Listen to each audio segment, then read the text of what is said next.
अखाड़ा परिषद के अध्यक्ष रविंद्र पुरी जी इस वक्त हमारे साथ हैं।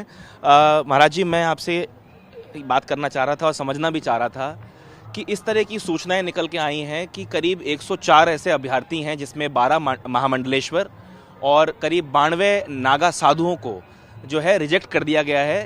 उनको वो जो बनना चाह रहे थे, 12 लोग महामंडलेश्वर बनना चाह रहे थे और 92 लोग नागा साधु बनना चाह रहे थे। हम आपसे ये समझना चाहते हैं, क्योंकि बड़ा व्यापक ज्ञान आपके पास है, क्या वो प्रतिक्रियाएं होती हैं, क्या वो प्रक्रिया होती है, क्या पूरा प्रोसेस होता है जिसके तहत महामंडलेश्वर बनाए जाते हैं? देखिए, आपने देखा होगा आज तक जितने महामंडलेश्वर की नियुक्ति हमारे यहाँ हुई है उसमें जितने भी महामंडलेश्वर है सभी विद्वान हैं। उनकी जो एजुकेशनल क्वालिफिकेशन मिनिमम आचार्य होनी चाहिए। और मैंने पहले भी आपको कहा था, उनके पास तीनों बल होने चाहिए: धन बल, जन बल, तन बल। और देखिए, आपके पास धन बल है तो आप बहुत कुछ कर पाएंगे।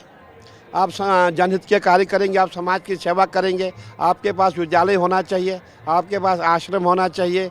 और कहने का तात्पर्य है कि महामंडलेश्वर पद हमारे एक ईश्वर का पद है, एक मंडली का ईश्वर होता है, एक मंडल का ईश्वर होता है।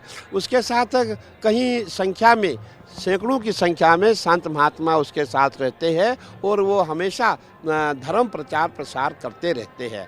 तो महामंडलेश्वर उसी को बनाया जाता है जो योग्य हो। अब आपने कहा नागा की बात, नागा आपने देखे होंगे। सबसे बड़ी बात है, जब नागा दीक्षा दी जाती है उसको विजय हवन संस्कार कहा जाता है। विजय हवन में हम अपना पिंडदान करते हैं और अपने पूर्वजों का पिंडदान करते हैं। क्यों करते हैं? उसका कारण है, हम संत हैं, हम महात्मा हैं, हम पूरे देश विदेश में धर्म प्रचार प्रसार करते हैं।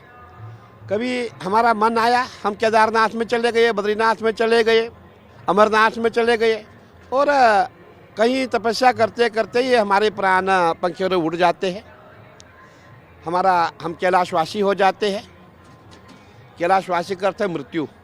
जब हम मृत्यु को प्राप्त हो जाएंगे, हम भूत प्रेत पिशाच ना बने, इसीलिए हमारा विजय हवन संस्कार किया जाता है, हमारा पिंडदान किया जाता है। और मैं समझता हूँ जो महात्मा है अभी, जिसका मन पक्का न हो कि मैं सन्यासी रहूँ, वो जल्दी से विजय हवन नहीं कराता है। और जिसके मन में ये इच्छा हो मुझे घर वापस जाना है, वो जल्दी से विजय हवन संस्कार नहीं कराता है।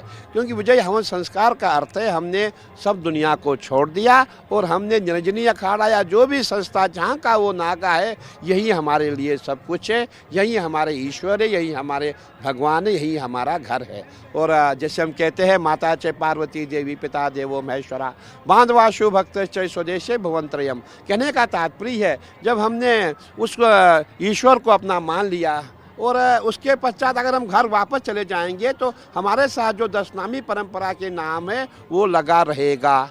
हम जैसे हम कोई त्यागी है, कोई भी जिस टाइटल का है वो टाइटल उसका समाप्त हो जाएगा, उसका टाइटल गिरिपुरी भारती वन हो जाएगा। इसीलिए बहुत जल्दी से जिसको घर जाने वाले जितने संत हैं वो जल्दी से नागा नहीं बनते हैं, विजय हवन संस्कार नहीं करते हैं। ठीक है, मैं इसमें पढ़ रहा था, उसमें था कि शैक्षिक योग्यता भी होती है, भूमि माफिया से संबंध, जमीन पे कब्जे ना हो, इसके अलावा पारिवारिक सदस्यों की जानकारी छिपाई ना गई हो और चारित्रिक दोष, ऐसे चीज़ों भी को भी आप मान्यता देते हैं? नहीं, बिल्कुल। आपने देखा होगा, जो चरित्रहीन हो उसको कौन बनाएगा? उसे कोई नहीं बनाएगा।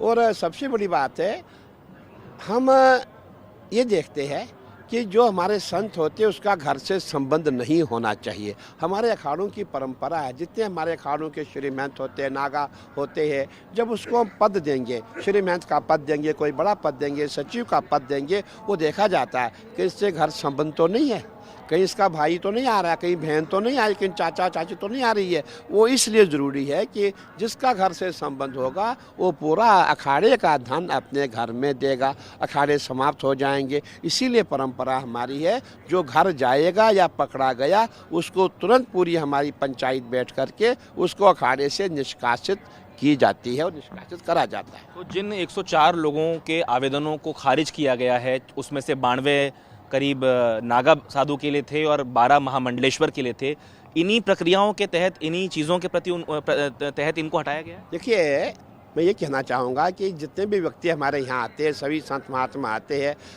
हम देखते हैं कि इनमें क्या कमी है, और कुछ ऐसी भी चीज़ें होती है जो हम आपको बता नहीं पाएंगे।